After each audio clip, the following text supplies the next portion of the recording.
So, what is co-regulation? I get asked this all the time because you hear me talking about it in my videos, right? Co-regulation is 45% of recovery. Well, what does that even look like? Co-regulation is whenever one human makes another human feel safe, validates their experience, and gives them hope. Okay? It's not objective. It's not something that you can hold in your hand. It's not a technique that you can do. And that's why a lot of people don't realize how significant that it is in their recovery. Whenever I'm working with clients, I continually co-regulate them, but because it's not a technique that they did, they don't understand sometimes the profound effect that it's having on their nervous system, although a lot of people do. A lot of people know, like, man, it was having that hope, that secure attachment relationship. It was having that guidance through this process that made the difference. Obviously, there's techniques, there's things that we need to do, but a lot of people don't even realize it. They think that it was the techniques that got them out of their symptoms.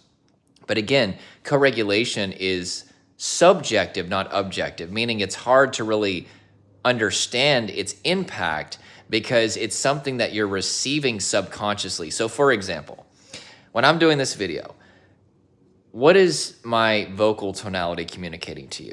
What are my facial expressions communicating to you? My body language, what is it communicating to you? Hopefully safety, right? I'm not a perfect co-regulator, but let's shift everything. Co-regulation is important, okay? It's important. Do you understand? How did that make you feel, right? And so whenever I'm working with clients, I'm focusing on communicating safety through a calm vocal tonality, positive facial expressions, relaxed body language, as well as speaking, and I hope that didn't trigger you, by the way, but I had to just show you how important this is. Also creating hope in them. It's called positive expectancy. Whenever you're in a severe state of anxiety, especially traumatic stress and depersonalization, derealization, you don't have a lot of hope. And just being able to be that light and say, no, you can beat this, right? I have beat this. Thousands of people have beat this. That's part of it.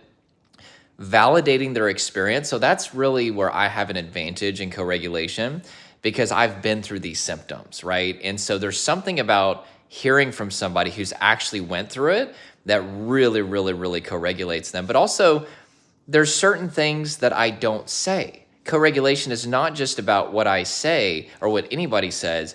It's also being very sensitive to who you're talking to and understanding that there are certain phrases, words that are very triggering that you have to avoid. And I made a mistake early on in my career and said a few triggering statements I didn't mean to, but I had to learn, okay, this phrase communicates safety, this phrase doesn't.